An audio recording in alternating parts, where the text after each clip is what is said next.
When we began our research on leadership over 20 years ago, we were troubled by the prevailing assumption that leadership is associated with the actions of people at the top. We were troubled by the belief that leadership is something only a few people can learn, and that the rest of us are doomed to leadership incompetence. We were troubled by the focus on superstar executives as the role models for leadership behavior. It's not that we thought people at the top weren't supposed to be exemplary leaders. It's just that there are so few of them. The obsession with the pinnacle of power and fame left out a whole lot of people.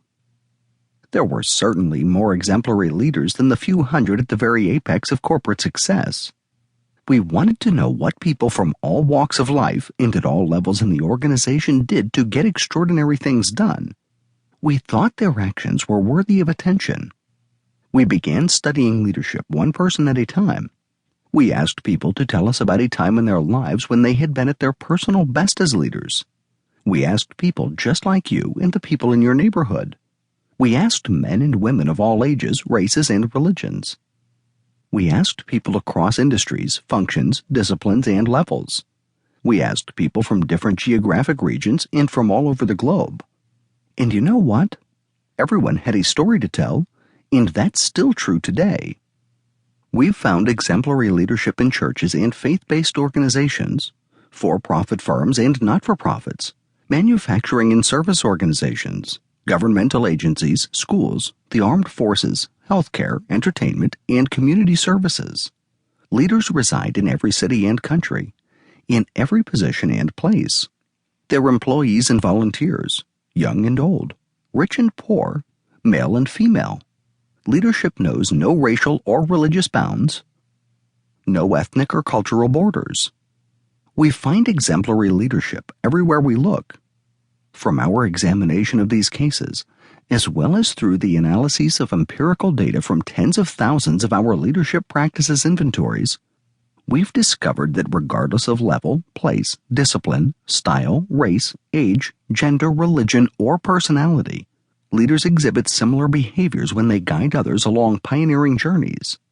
Although each case has been unique in its expression, we've been able to detect a similar pattern to leaders' actions, a pattern we call the 5 practices of exemplary leadership. We've found that when performing at their best, leaders 1. Model the way, 2. Inspire a shared vision, 3. Challenge the process, 4. Enable others to act. 5. Encourage the heart. The 5 practices are not the private property of the people we studied or the personal domain of a few select shining stars.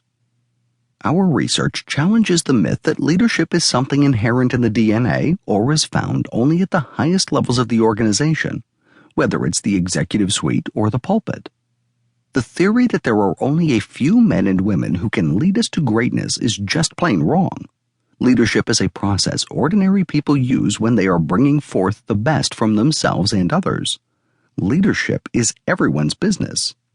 This book is about how Christian leaders apply the 5 practices to the work of mobilizing others to get extraordinary things done.